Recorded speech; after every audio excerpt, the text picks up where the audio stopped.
Oke, Bang Bagiono sebagai praktisi hukum seperti apa yang melihat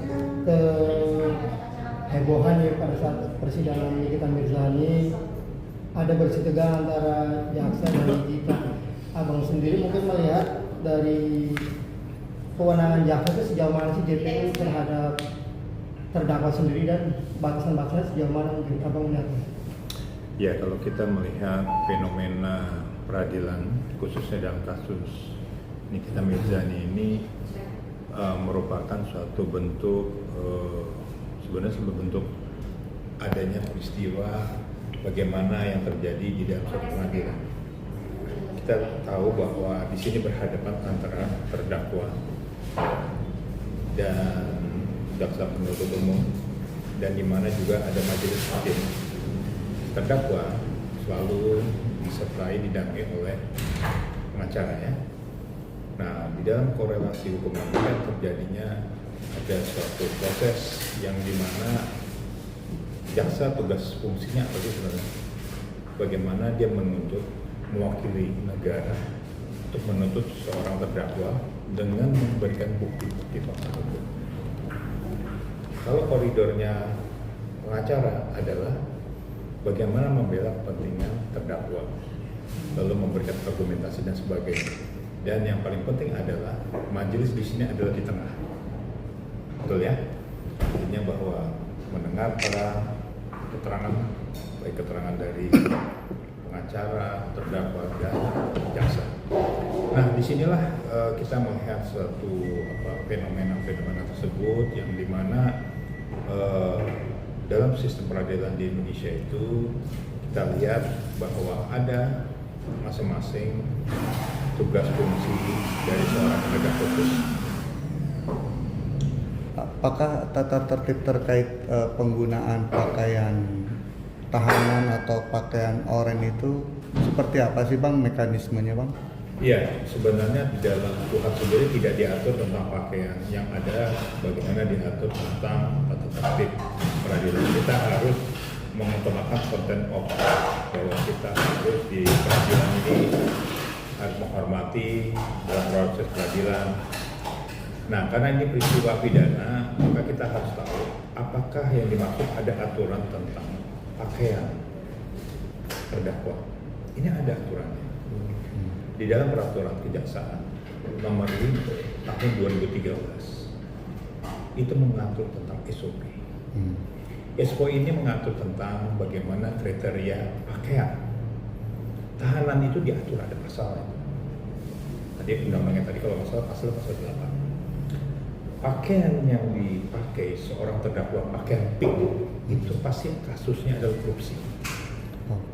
Kalau pakaiannya warna merah, itu pasti perkara tindak pidana umum, betul ya? Gitu. Nah, di dalam aturan SOP itu, seorang terdakwa karena sifatnya adil praduga tak bersalah ya, gitu ya, harus diperhatikan haknya juga pada saat proses persidangan.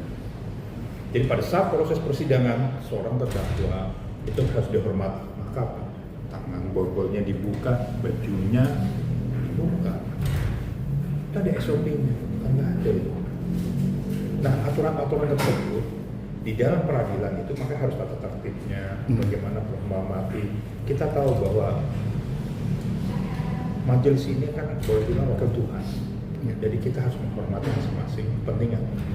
Jaksa adalah mewakili apa? Kepentingan apa? Korban. Ya, negara, wakil negara, pengacara negara.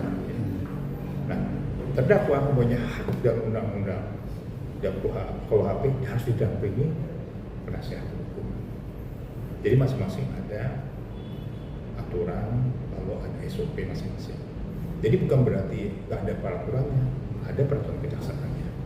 Bang, batasannya sampai mana mungkin? Kalau di ruang sidang kan nggak boleh pakai rompi, nggak boleh diborgol.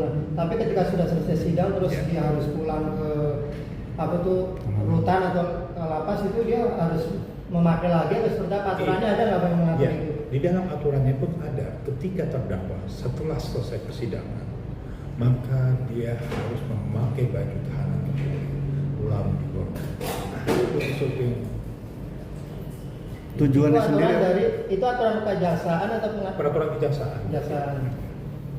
Gitu. Tujuannya Jadi, sendiri apa Bang? tujuannya adalah agar pertama mungkin pada saat dibuatnya produknya jangan sampai kelihatan bahwa tahanan misalnya kabur atau misalnya tahanan kan yang harus ada yang tanggung jawab gitu ya. Walaupun tidak ingin kabur lah ya, tapi itu kan udah SOP-nya kan. Peraturan ini dibangun adanya bagaimana tahanan jaksa punya apa, yang punya otoritas siapa? Jaksa. Maka peraturannya kayak peraturan kejaksaan nomor 5 tadi tahun 2013. Oke, Bang, kemarin juga ada yang menarik ketika jaksa itu merekam terdakwa pada saat selesai sidang. Nah, pihak kita itu nggak terima nih kita karena kok jaksa begitu merekam untuk kepentingan apa itu? Kalau dari etika apa kejaksaan, etika persidangan boleh nggak sih Bang JPU merekam kayak gitu? Kalau merekam sebenarnya setiap untuk fakta persidangan ya, bahwa panitera boleh merekam, penasihat hukum juga boleh merekam, jaksa juga boleh merekam. Tapi merekam ini harus ada persetujuan dari majelis. Ingat ya, kalau ada proses persidangan tiba-tiba merekam, saudara pengunjung jangan merekam ya. Kalau saudara masih merekam, Anda keluar. Yang ngomong itu siapa? Majelis. Jadi di dalam rule aturan dan proses persidangan, majelis yang punya kekuatan otoritasnya membolehkan atau tidak. Oke, tapi ketika tidak ada mungkin kata-kata majelis bahwa ini tidak boleh atau boleh, ya berarti boleh, gitu ya. Jadi tidak boleh juga ada mengatakan bahwa jaksa nggak boleh merekam. Gitu. Pasti ada aturannya, kecuali pada saat itu majelis minta tolong kepada jaksa untuk tidak merekam langsung dengan misal, itu nggak boleh.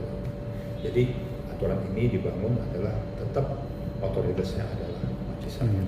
Oke, Bang, tapi ini kan berawal dari ketika Nikita itu dipakai rompi terus dia berontak, jaksa dilawan, terus jaksa mungkin ada rasa kesal, nah, sehingga ketika berikutnya dia mau makaikan lagi dia videoin, terus ada ekspresi dia seperti ngenyek-ngenyek gitu Bang, itu menggoda gitu. itu kalau Bang melihat ada ini nggak sih Bang, apa Indikasi balas dendam gitu karena mungkin kemarin udah diserang terus sekarang jaksa mengeluarkan ekspresi itu, Abang lihatnya gimana?